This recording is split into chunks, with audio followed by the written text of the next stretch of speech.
maximizing uptime with FireCluster. And I'm Johan Blumhardt, sales engineer for the Northwest. As many of you know, I've spent a number of years in education, had the pleasure of working with WatchGuard for a number of years. And, you know, this is just one of those topics that comes up again and again where people either want 99.999% uptime, or, you know, as they upgrade, just like you would with, for instance, an iPhone or an Android device where you upgrade and that asks you to reboot because you want to leverage some of those new features. The same thing with a high availability cluster. So a cluster will allow you to essentially have two devices.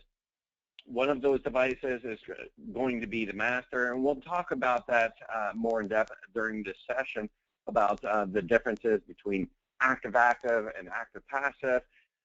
So let's go ahead and get started. Let's throw up the agenda. If you've joined me before, you know that I like to have a little bit of slideshows or a few slides, go over the basics, and then really dive in and show you guys how to set that up and what that looks like in a real-life environment. So as we look at today's agenda, we have a FireCluster overview. Again, we're running two firewalls, either in a virtual or a hardware capacity, so that if one goes down, which would be an active passive, the other one will take over the roles of that the master. So we're going to cover a FireCluster overview. We're going to discuss what is a cluster member, different types of FireClusters. We're going to look at what causes a FireCluster failover, and then a hands-on setup of that FireCluster. Now, an important note as we look at Dimension command coming out and some of the new web UI features that we have, you can use a web UI to manage a FireCluster. However, today you need to perform the initial setup and ongoing FireCluster configuration through the WatchGuard System Manager, which we'll go ahead and dive in and show you as well a little bit later on. So let's go ahead and look at a FireCluster overview. So again, as I mentioned, a FireCluster is a pair of XDM devices, either hardware or a virtual, either Hyper-V or a VMware devices, configured to provide network redundancy and improved scalability. So as we look at this sample topology, we have the internet. Now, in this device, let's say you're in a hospital or something where you need to really have that maximized uptime, or, you know, for instance, a bank where downtime might represent, you know, tens of thousands of dollars an hour of lost revenue. So in this case, we have two firewalls. We have a cluster interface. The textbook wants to have also a backup cluster interface. For today's demonstration on a virtual, we're just going to have one of those cluster interfaces. And then we're going to build our networks off of that. So just like the picture shows, we have a trusted network. And then we also have an optional network as well. So while these are shown as different switches, obviously you can use VLANs for those switches, but it just needs to keep that traffic separate on there. So what is a cluster member? And really, as you break it down, a cluster member is any device that is part of a FireCluster. It can generally, well, most times it takes one of the following two roles in a cluster. So we take a cluster master, and that's a device that updates and maintains all the connection and session information for the cluster and synchronizes the information with the backup master. And then we have the backup master, and that's the device that monitors the cluster master and automatically takes over the role of a cluster master in the event of a failover. Now, these are in an active passive configuration here, and that's what we'll show you a little bit later on, is the active passive in terms of the type of cluster. Now, as we look at all the different types of clusters, we have an active-active cluster. And in that situation, both cluster members share the load of traffic. If either member fails, the other member takes on the entire load for the cluster. Now, generally, as we're looking at speccing out, people often ask me to spec out what their network needs are. They might be looking at active-active, and the question I would ask you is, okay, well, what happens then in the event that one of the firewalls is rebooted? The second firewall would have to actually take over everything. So if you look at a product matrix and you look at what a firewall would be necessary to run the entire network, a lot of times it's actually quite a bit more advantageous to go with active passive. It's cheaper, and that way if one of your devices fails, the other one takes over, but you have sized your firewall appropriate for the network to begin with. And then in terms of a licensing cost, let's say you have APT blocker in your security subscriptions, you don't, in active passive, you don't need to have those same licenses on the passive device. So those will, licenses will simply roll over to the passive device, which then in the event of a failover, the passive would become the master, and then those licenses would just transfer. So as we look at active passive cluster, it's also known as an active standby, depending on what terminology you're used to or what other vendors you've worked with. And then in that case, only the cluster master handles the network traffic. So again, as you look at sizing a box for your network, in this model, active passive, you would simply say, you know what, maybe I'm fitting in an M400 to run all of my device traffic, and then we're going to go ahead and just get you a second M400 in the event that you need to reboot or set up your secondary device. Now, as we look at some of the causes of a FireCluster failover, so again, we see here a number of reasons why that FireCluster would fail over. So one of the cases is losing a heartbeat from the cluster master. So again, that's just on a cluster interface. We're monitoring that device, and all of a sudden, if we don't see 3 heartbeats coming back, we're going to go ahead and trigger that failover, and that's all automatic. Now, it's just always fascinating as I get out and I talk with different individuals about some of their network topologies and setup, and some cases we have customers that have a secondary device sitting on a shelf somewhere, and then they do a manual switchover. Obviously, with an active passive and an active environment, as we are going over today, that's just going to be all automatic for you. You're not going to need to run into the office at 3 o'clock in the morning to switch that over. So that's all automatic on that heartbeat or that cluster interface. So here we see a cluster master sends a heartbeat packet through the primary and backup cluster interfaces once per second. Now, in some cases where interface counts, you might be out of real estate with your interfaces. You might only have the primary, but obviously, as we talk about best case scenario, it also includes having a backup cluster interface as well. You can increase the lost heartbeat threshold that triggers a failover, as we see here. So you can go ahead and increase that, or you can set that manually if 3 isn't sufficient for your needs. So as we look at a software or hardware malfunction, so if a software or hardware error is detected on a cluster memory, that can also trigger a failover of that device. Now, as we talk about a software malfunction, that could also be, let's say you're upgrading to take advantage of the new FQDN and some of our later code. You want to upgrade your firewall. There's actually a process that the WatchGuard System Manager handles all that process for you. So essentially, it's going to upgrade one device, reboot that, switch over all of your traffic to the secondary device, and then go ahead and upgrade that one as well. So in the other event that the monitored interface link is down, that's going to also trigger a FireCluster failover.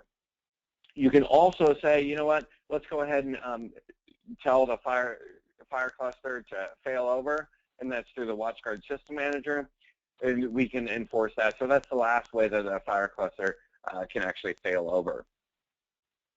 Now, as we look at setting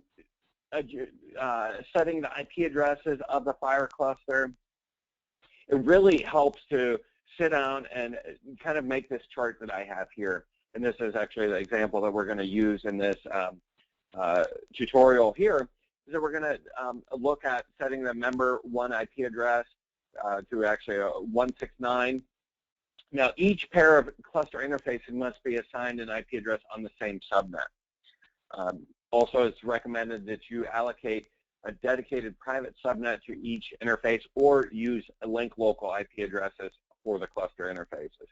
Now, just keep in mind that if you're currently running a 169, for instance, a link local IP address in your network, such as a 169.254, you could actually run into some issues by setting that up into your network, as we're seeing here. So as we look at a primary cluster interface, you know, again, set up some sort of table in Excel and write out these address schemes.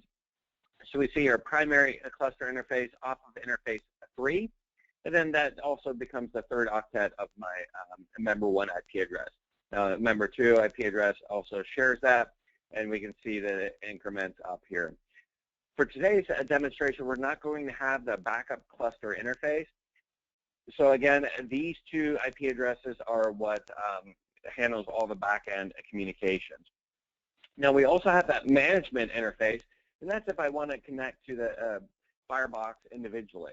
So I can simply go to the web UI or connect through WSM to this individual box or the member 2 IP address.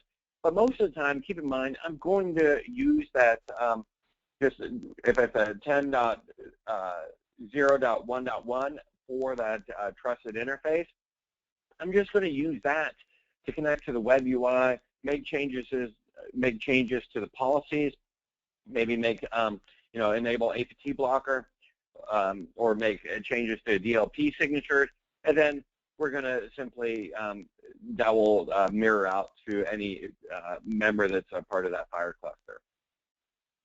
So hopefully that's clear, and we'll come back to this as we look at how the FireCluster is actually set up in the live environment. So let me go ahead and switch over. Now, as many of you are aware, I love the virtual environment. And just to go over what I have here, so this is actually a Hyper-V, or excuse me, a VMware environment running off of Intel NUC here. I have my Dimension Command set up. And again, if you haven't checked out Dimension Command, feel free to reach out to your local SE. We have a great promo SKU going on for that. We'll cover that, as Wendy mentioned, next session.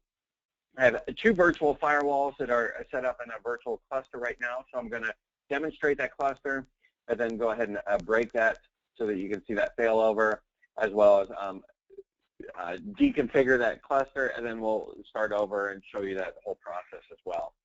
So in this case, I'm in Firebox System Manager in the cluster view. I've simply gone in. I can see my cluster members. So I have my member 2, which is Seattle XMB-02. It's actually the master. And again, this is set up as an active passive or active standby cluster. So in the event that it was active-active, both of these firewalls would be transmitting traffic. So right now, Seattle 02 is my master firewall, and 01 is my backup master. I'm also pinging a well-known IP address, Google DNS server here. We can see that ping going on. And really what I'm going to do right now is just go ahead and flip the switch on my primary firewall, and we'll see that process. Let me go ahead and stagger these windows so you can see that process as it unfolds here. So I'm going to go ahead on my 02 firewall. Let's just imagine that maybe the power cut out and 01's on a backup generator. I'm going to go ahead and just cut out the power of 02. We're going to see a loss of pings on there. And immediately, I've seen an average about 2 ping timeouts. We're going to see that traffic come back as my roles will actually switch over. So it'll just be a second that we take that refresh rate, and we'll see that the process take over from there. So again, we just cut the power to my 02 firewall. 01 has taken over, and now we see that 01, or member 1, has become the master, and member 2 has become inactive. Now, let's go ahead and turn on the power to that. We can see that firewall coming on right here. Again, in a VMware environment, these firewalls, the startup, just phenomenal. Just takes a second or two, and they're up and running away. So we have, again, 01. I'm going to go ahead on this one and say, you know what, let's just envision that we have lost as soon as I see that 02 has come up here. I'm going to go ahead and say, you know what, let's go ahead and cut the network. Let's say it's the WAN connection on that one. And we should see that process take over as well. So let's say you're on a primary circuit and your internet connection goes down in there. We see that role simply switch over right there and goes out your, in this case it's going out 02 firewall. So now I'm going to go ahead and get into Policy Manager, and I'm going to break that, and essentially we're going to reverse engineer, start from scratch, and show you how we can start that process. So let me just clean up things a little bit here. So I'm going to go ahead and load up Policy Manager. Under FireCluster, again, I'm just going to break this one. I'm going to say don't enable FireCluster, which in a sense is going to disable it. I'm going to save that to the box. It's just going to reboot those because we're removing the that configuration from the FireCluster. It's going to reboot.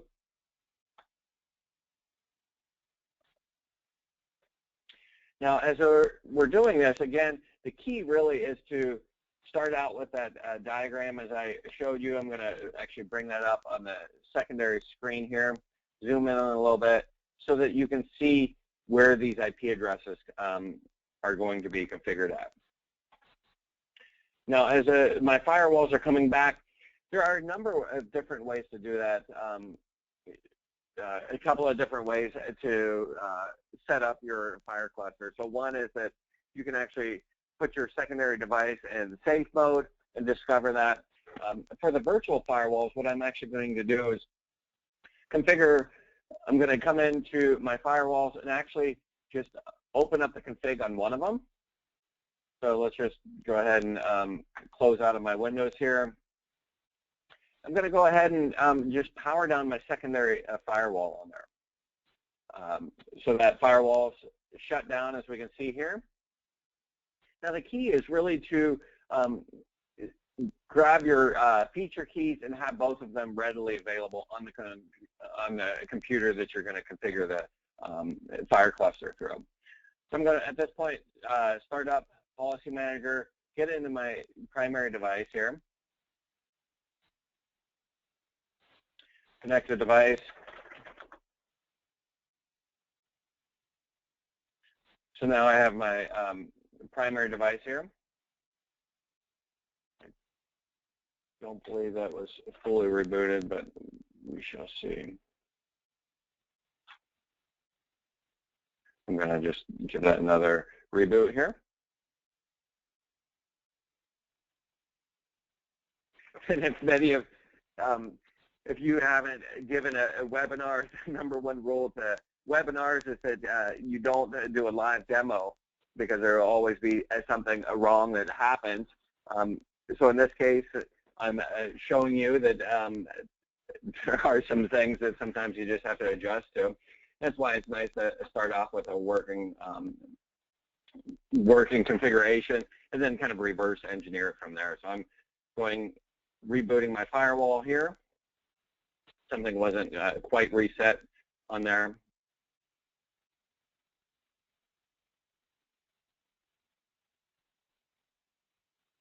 So as my secondary or my primary firewall comes up here, let's go ahead and find out what's going on with my VMware and infrastructure. There we go. We've got the firewall that came up. And on this, I'm just going to find out what my IP address is, make sure that's the right IP address.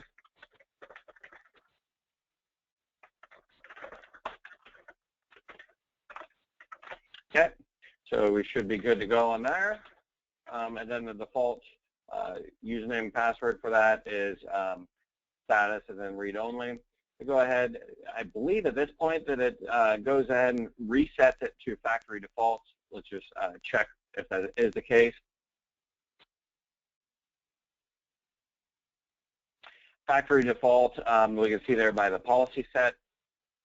I'm just going to go ahead and under FireCluster, go ahead and start that process as well. And actually, since it did default that, I'm going to go ahead and use a config that I had before that has all of my interfaces set up.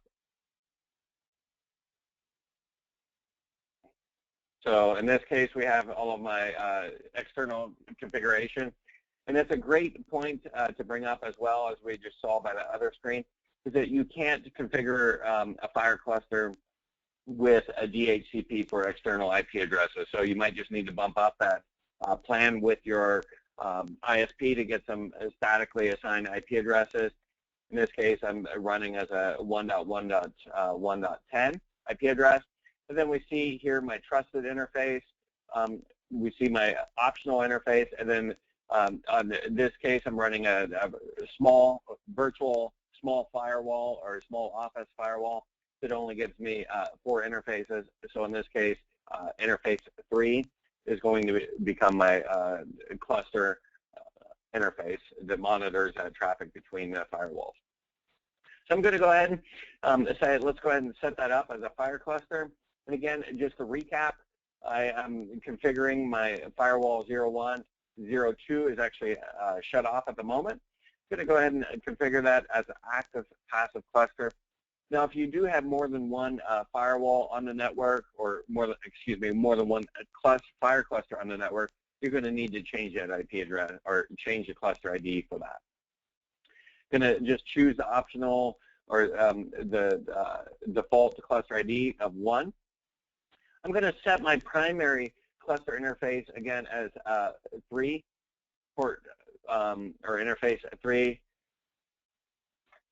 I'm not going to set up a backup interface for that. And then I'm going to say my management IP address is going to reside on my trusted interface, which is that 10.0.1.1 IP address. So in this case, I'm going to go ahead and import my firewall feature keys for 01, and then I'm just going to repeat the process again for 02. And I just saved those. Let me go ahead and show that to you in person. I just saved it to a text file here.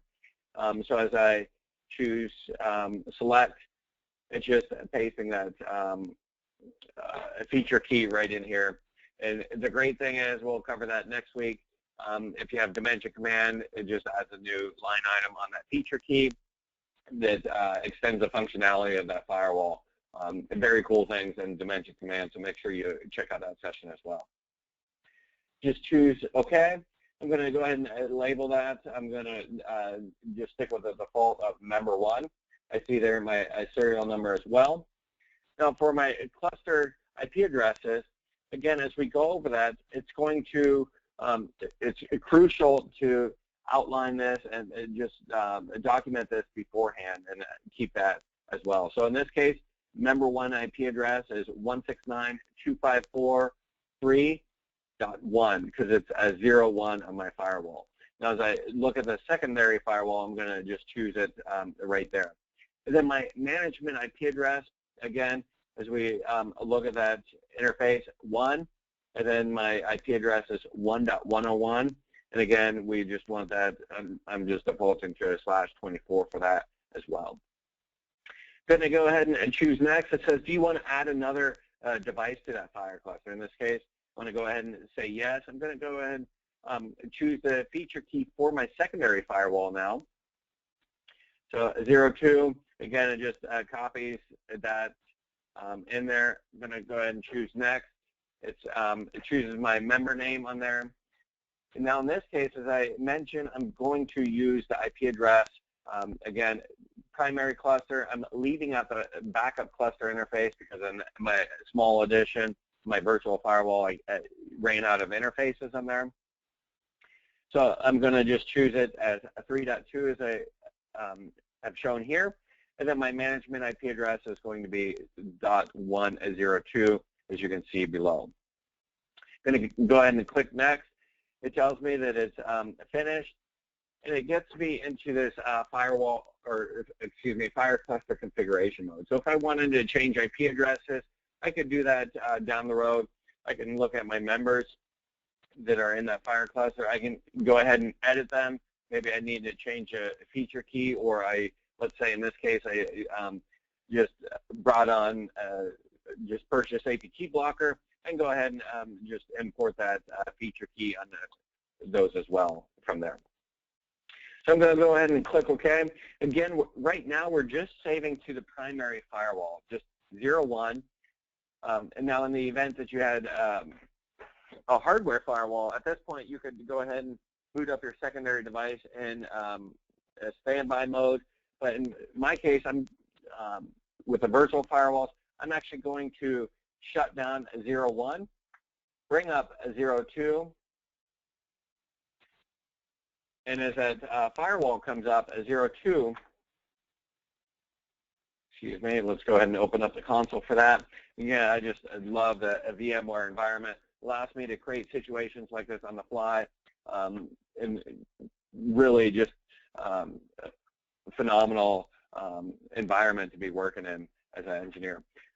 So from here, I want to just make sure I have the right IP address, make sure that my firewall is alive. We see here it's alive. And now I just take my secondary config, save to Firebox. If I had a different IP address, I could put it in there. I'm going to go ahead and just type in a password, and it's going to upload that configuration.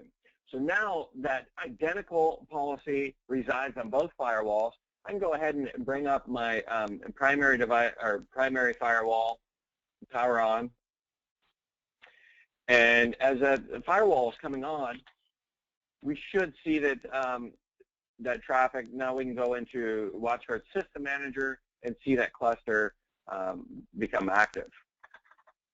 So in this case, we see, actually, this is a great point right here.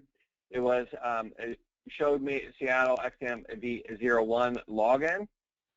And as it changed to the cluster, now it changes to that new name, member2 login. And let's go ahead and we have the firewall pings back there. Disconnect all. I'm going to go ahead and say, let's connect to the device. And then I'm going to go into Firebox System Manager. Right here we see member 1, backup master, member 2 is the master. We can see those management IP addresses that we have here. And again, a critical component that I apologize I haven't mentioned before, but your firewalls do need to be identical in terms of hardware as well as the firmware version for those. Now, as we look at this, we can also look at our management tools for the cluster. So we have a Discover member, we have Failover master, Reboot member, Shutdown member, or Connect member.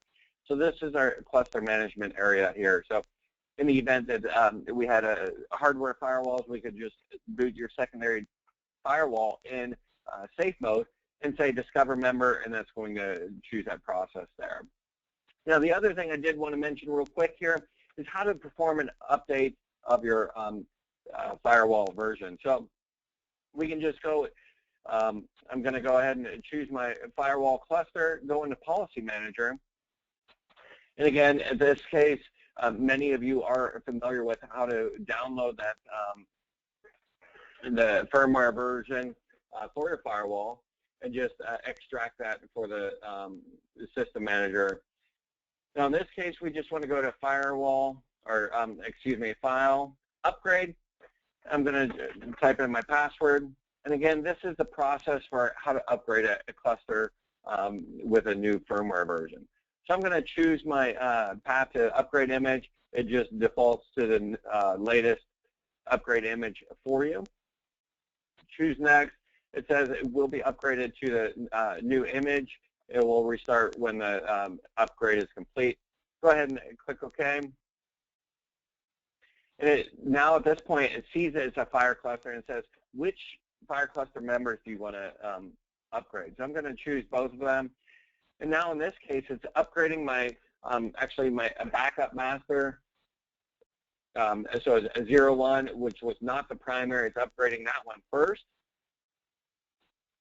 And let's see that boot process.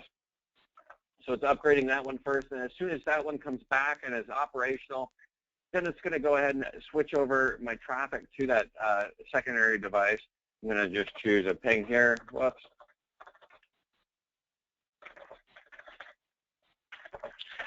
I'm going to go ahead and just ping Google. We'll watch that process. And as that flips the roles of that, as soon as my 01 is complete, then it's going to reboot the process of, or reboot and install, upgrade the firmware of the member 2 format. And that is essentially how we're able to just maintain that 99.999% uptime for you. So in this case, 01 is complete on that boot process. And as soon as it checks in, it says, okay, it's done. It's going to go ahead and upload the OS file to member 2 and switch over the member services. So as we look here, we can see member 2 is the master, and then it's going to flip that services over. We see my Google DNS ping switch over, and now it's completing that upgrade process.